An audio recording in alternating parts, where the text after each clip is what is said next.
Hello friends, welcome to exam tech. दोस्तों, जैसा कि आप लोग जानते हैं कि नेशनल बोर्ड ऑफ एग्जामिनेशन का स्किल टेस्ट जो है 20 सितंबर को होना है। तो दोस्तों, इसे संबंधित वीडियोस में लगातार ला रहा हूं। और दोस्तों, मैंने पार्ट 1 बनाया है विंडोज़ का, जो कि स्किल टेस्ट में क्वेश्चन पूछे जाएंगे आपके, उससे संबंधित मैंने पार्ट 1 अपलोड कर दिया है अपने यूट्यूब चैनल पर। ठीक है दोस्तों, तो ये पार्ट 2 है। पार्ट 2 है स्किल टेस्ट से संबंधित। दोस्तों, ये जूनियर स्टूडेंट के लिए बहुत ही इंपॉर्टेंट होने वाला है ये सेक्शन। दोस्तों, ये विंडोज़ का पार्ट 2 मैं लेकर आया हूँ इस वीडियो में। दोस्तों, बहुत सारे लड़कों का कमेंट ये आ रहा है कि सर सीनियर असिस्टेंट का स्किल टेस्ट होगा कि नहीं होगा, सर इस जो है अकाउंटेंट का स्किल टेस्ट होगा कि नहीं होगा, टाइपिंग होगा कि नहीं होगा। तो दोस्तों, आप कन्फ्यूजन में क्यों फंस रहे हैं जब अभी तक रिजल्ट नहीं क्लियर हुआ है। रिजल्ट क्लियर होने के बाद ही जो है यह क्लियर हो पाएगा कि किस किस पोस्ट के लिए टाइपिंग कराया जाएगा। दोस्तों, जब national board of examination RTI का रिप्लाई भी नहीं दे रहा है, आरटीआई की जो आरटीआई दायर किया जा रहा है, इसका रिप्लाई भी निकल के सामने नहीं आ पा रहा है। तो दोस्तों, आप केवल और केवल तैयारी कर सकते हैं। ठीक है, तो फिर इन फालतू के क्वेश्चनों में उलझने से कोई फ़ायदा नहीं है कि सीनियर असिस्टेंट का होगा कि नहीं होगा, टाइपिंग जूनियर असिस्टेंट का होगा कि नहीं होगा। तो दोस्तों, आपको स्किल टेस्ट के लिए तैयार रहना होगा, चाहे जो पोस्ट हो आपका। आपको जो है इस स्किल टेस्ट आपकी तैयारी करनी होगी, आपको टाइपिंग तैयारी करना होगा। ठीक है दोस्तों, टाइपिंग का तैयारी 10 दिन करके देख लीजिए। मैंने बता ही दिया है कि 8 और 12 सितंबर के बीच में आपका जो है रिजल्ट आ सकता है। ठीक है दोस्तों, CBT 1 का जो रिजल्ट है वह 8 से 12 के बीच में आ सकता है। ठीक है दोस्तों, तो 6-7 दिन आपकी तैयारी करने में क्या जा रहा है। 6-7 दिन बाद सब कुछ एकदम साफ साफ हो जाएगा कि किसका किसका जो है टाइपिंग होगा। तो दोस्तों, आप ये मान के चलिए कि सभी पोस्ट के लिए आप टाइपिंग लीजिए, चाहे वो सीनियर असिस्टेंट हो, चाहे जूनियर असिस्टेंट हो, चाहे जो हो। ठीक है दोस्तों, सभी लोग स्किल टेस्ट के लिए तैयार रहिए, सभी लोग टाइपिंग अपना देख लीजिए। उसके बाद दोस्तों, जो मैं ये वीडियोज़ डाल रहा हूँ जिसमें से संबंधित दोस्तों 2018 में 5-5 क्वेश्चन पूछा गया था स्किल टेस्ट में, जो है जो उसका क्वेश्चन से रिलेटेड था, उसमें से 5-5 क्वेश्चन पूछा गया, तब टाइपिंग अलग कराया गया था। तो दोस्तों, जो 5-5 क्वेश्चन है वह आपका क्लियर हो जाए, क्योंकि 5 में से 3 क्वेश्चन 2018 में सही करना था। तो इसमें भी कुछ इसी तरीके से होने वाला है।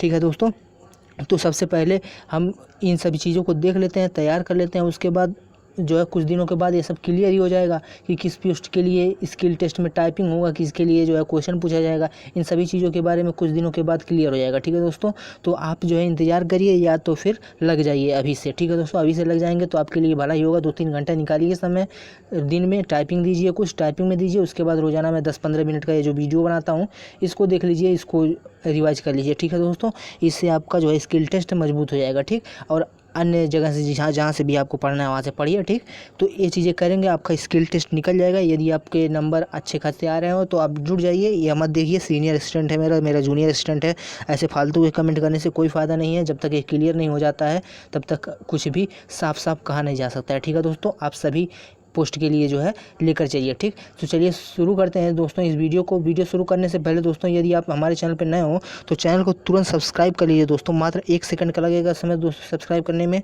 उसके बाद आप हमसे जुड़ जाएंगे, फिर नई नोटिफिकेशन या फिर नई जो है वीडियो जब भी मैं अपलोड करूँगा अपने चैनल पर, तो उसका नोटिफिकेशन आपको सबसे पहले मिल जाएगा। ठीक है दोस्तों, तो चैनल को सब्सक्राइब तुरंत कर लीजिए, फ्री है।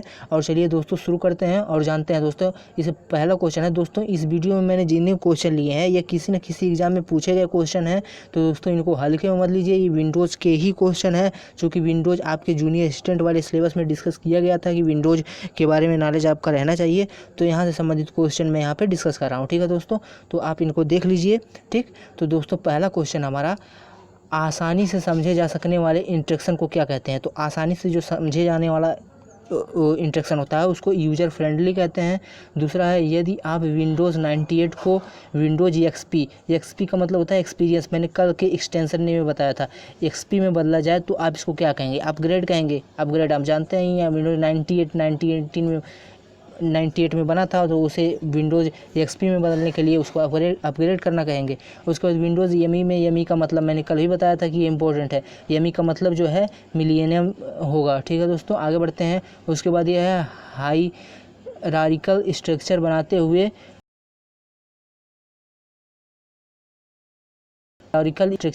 फोल्डर के भीतर क्या रख सकता है, सब फोल्डर रख सकता है। ठीक, आगे देखिए, यदि विंडोज़ में एक ही समय में कई प्रोग्राम खोले जा सकते हैं तथापि इसमें सक्रिय एक्टिव प्रोग्राम केवल एक हो सकता है। दोस्तों जानते हैं आप विंडोज़ में एक साथ में कई प्रोग्राम को खोल सकते हैं, लेकिन एक समय में केवल एक ही सिस्टम पर या एक ही प्रोग्राम पर काम कर सकते हैं, ये आप जानते हैं। ठीक, उसके बाद है यूज़र किसी डॉक्यूमेंट को जो नाम देता है उसको फाइल नेम कहते हैं। ठीक, कोई भी यूज़र है किसी भी डॉक्यूमेंट को जो नाम देगा उसे फाइल नेम कहेंगे। ठीक, उसके बाद छोटा ग्राफिकल चित्र जो आपकी स्क्रीन पर एक एप्लीकेशन फाइल या फोल्डर को निरूपित करता है उसे आइकॉन कहते हैं।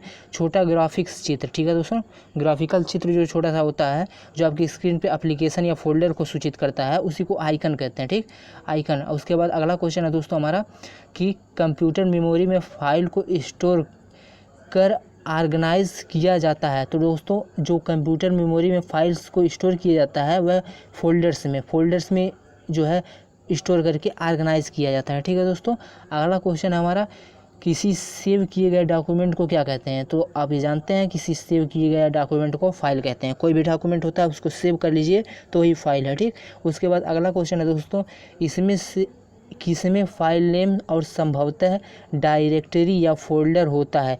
तो फाइल स्पेसिफिकेशन में जो है फाइल नेम और संभवतः डायरेक्टरी फोल्डर होता है। आगे दोस्तों बढ़ते हैं और अगला क्वेश्चन है दोस्तों कि यह स्क्रीन पर एक सिंबल होता है जो डिस्क डॉक्यूमेंट प्रोग्राम को रिप्रेजेंट करता है उसे क्या। तो दोस्तों ने पहले ही बताया है आइकन कहते हैं। आइकन समझा कि छोटे ग्राफिकल चित्र जो आपकी स्क्रीन पर एक एप्लीकेशन के रूप में निरूपित होते हैं उसको आइकन कहते हैं। तो आपकी स्क्रीन पे जो है सिंबल होगा जो एक डिस्क या डॉक्यूमेंट या प्रोग्राम रिप्रेजेंट करेगा उसको आइकन कहेंगे। ठीक है दोस्तों, आगे बढ़ते हैं दोस्तों। अगला क्वेश्चन है कंप्यूटर मॉनिटर का आयताकार क्षेत्र जो प्रोग्राम डाटा दस्तावेज या सूचना आदि को प्रदर्शित करता है उसे विंडोज़ कहते हैं। मैंने पहले ही कल के वीडियो में पार्ट 1 में बताया था दोस्तों कि विंडो का फुल फॉर्म विंडो का परिभाषा मैंने बताया था। तो दोस्तों विंडो का परिभाषा मैंने बताया था यही चीज़ कि किसी भी कंप्यूटर में जो है प्रवेश करने के लिए जिन खिड़कियों का प्रयोग या जिन जो है इस सिंबलों का प्रयोग किया जाता है उन्हीं को विंडोज़ कहते हैं। जैसे विंडोज़ ऐसे आयताकार बॉक्स की खिड़की की तरह होते हैं और इन्हीं की सहायता से जो है हम कंप्यूटर में प्रवेश करते हैं। ठीक, तो ये चीज़ है। और उसके बाद दोस्तों कंप्यूटर में .xls एक्सटेंशन नेम प्रयोग किया जाता है। मैंने कल के वीडियो में ये चीज़ बताया था किसके लिए, तो LS एक्सेल के लिए। ठीक है दोस्तों, आगे बढ़ते हैं। अगला क्वेश्चन है दोस्तों कंप्यूटर बंद या रिस्टार्ट किए बिना पेरिफेरल डिवाइस निकालने या जोड़ने को कहते हैं प्लग एंड प्ले। ठीक है दोस्तों, तो ये देखिए कंप्यूटर को बंद या रीस्टार्ट किए बिना, मतलब कंप्यूटर बंद भी ना हो और रिस्टार्ट भी ना हो, इसके बिना ही पेरिफेरल डिवाइस को निकालने की या जोड़ने की क्रिया जो करते हैं उसे प्लग एंड प्ले कहते हैं। ठीक, ऐसे क्वेश्चन एग्जाम में पूछे जा सकते हैं आपके, बहुत ही जनरल क्वेश्चन है और एप्लीकेशन बेस पे क्वेश्चन। एप्लीकेशन का मतलब यह है कि ये चीज़ें आपको करनी होती हैं। ठीक है दोस्तों, कंप्यूटर सिस्टम पे यदि आप बैठे हैं तो ये चीज़ें आपको करनी होती हैं, तो ये चीज़ें पूछी जा सकती हैं आपके इंटरव्यू में या स्किल टेस्ट में। ठीक, आगे बढ़ते हैं दोस्तों। अगला क्वेश्चन है हमारा कि स्क्रीन पर दिखने वाले कमांड्स की सूची लिस्ट ऑफ कमांड्स कहलाते हैं। तो दोस्तों जो स्क्रीन पर दिखने वाला कमांड्स की सूची होता है उसे ग्राफिकल यूजर इंटरफेस या GUI कहते हैं। ठीक है दोस्तों, GUI का फुल फॉर्म भी आपसे पूछ सकता है कि GUI का फुल फॉर्म क्या होता है, तो ग्राफिकल यूजर इंटरफेस होता है GUI का फुल फॉर्म। ठीक, उसके बाद आगे बढ़ते हैं दोस्तों। अगला क्वेश्चन है कंप्यूटर पर एक आयताकार क्षेत्र जो चालू प्रोग्राम या सूचनाओं को दर्शाता है उसे विंडोज़ कहते हैं। तो दोस्तों विंडोज़ की परिभाषा कई तरीके से पूछी जा सकती है, आपको यह ध्यान रखना है यदि आयताकार क्षेत्र कहीं भी आ जाए तो विंडोज़ से संबंधित बात ही होगा वहाँ पे। ठीक, अब देखिए आगे दोस्तों ग्राफिकल से संबंधित जहाँ भी बात आएगा, ग्राफिकल से संबंधित जहाँ भी बात आएगा वहाँ पे आइकन होगा। ग्राफिक्स के बारे में जहाँ भी बात आएगा वहाँ पे आइकन आपका आंसर सही होगा। जहाँ पर आयताकार की बॉक्स के बारे में बात आएगा तो वहाँ पर आपका विंडोज़ होगा। ठीक, विंडोज़ में ग्राफिकल रिप्रेजेंटेशन का उदाहरण आइकॉन है।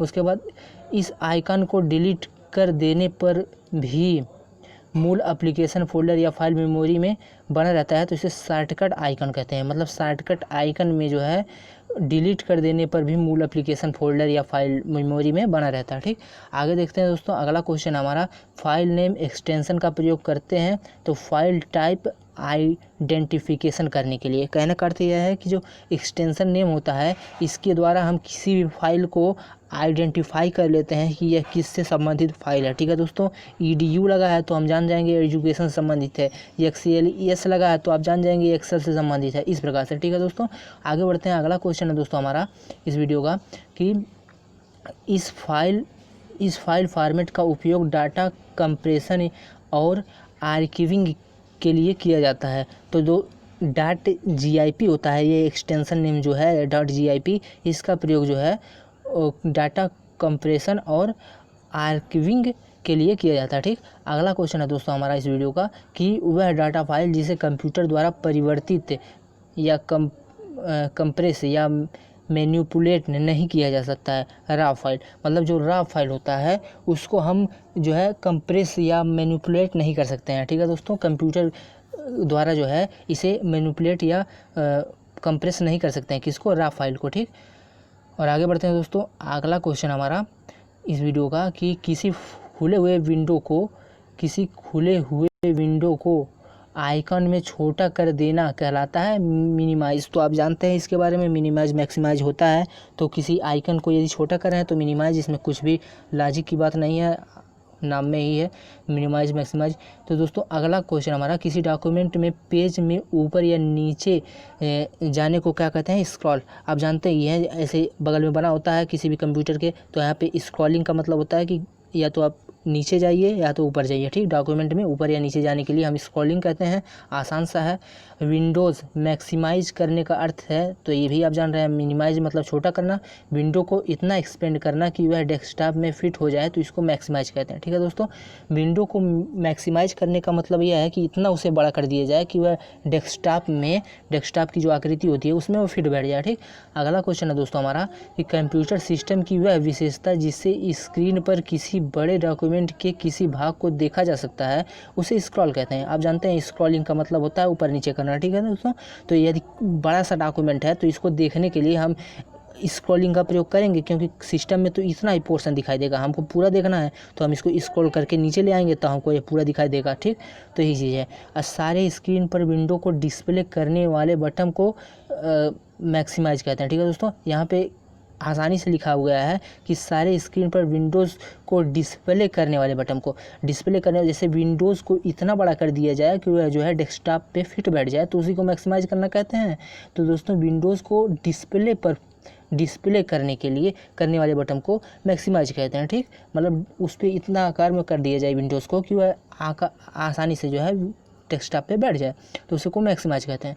कंप्यूटर टूलबार में छोटे छोटे आउटलाइंड क्षेत्र होते हैं जो आमतौर पर प्रयुक्त होने वाले कमांड्स के लिए शॉर्टकट प्रदान करते हैं, इन्हें बटन कहते हैं। ठीक, आसान सा है, इसमें कुछ भी नहीं है। अगला क्वेश्चन है दोस्तों, वर्तमान में चल रहे प्रोग्राम का आइकॉन डिस्प्ले करता है जिस पर क्लिक करने से विंडो ऊपर आ जाती है, इसको टाइटल बार कहते हैं। ठीक है दोस्तों, वर्तमान में चल रहे प्रोग्राम का आइकॉन डिस्प्ले करता है जिसे पर क्लिक करने पर विंडो ऊपर आ जाता है, इसको टाइटल बार कहते हैं। तो दोस्तों ये थे इस वीडियो के जो है बहुत ही इंपॉर्टेंट विंडोज से संबंधित क्वेश्चन जो आपके स्किल टेस्ट में पूछे जा सकते हैं यहाँ से क्वेश्चन दोस्तों, क्योंकि दोस्तों ये सभी क्वेश्चन किसी न किसी एग्जाम में पूछे गए क्वेश्चन और इंपॉर्टेंट क्वेश्चन है। ठीक है दोस्तों, यदि वीडियो पसंद आई हो तो चैनल को तुरंत सब्सक्राइब कर लीजिए दोस्तों, मात्र 1 सेकंड का समय लगेगा, सब्सक्राइब कर लीजिए। उसके बाद इसको शेयर जरूर कर दीजिए ताकि अधिक से अधिक लोगों के पास ये वीडियो पहुँच सके। ठीक है दोस्तों, फिर मिलेंगे अगली वीडियो में, तब तक के लिए धन्यवाद।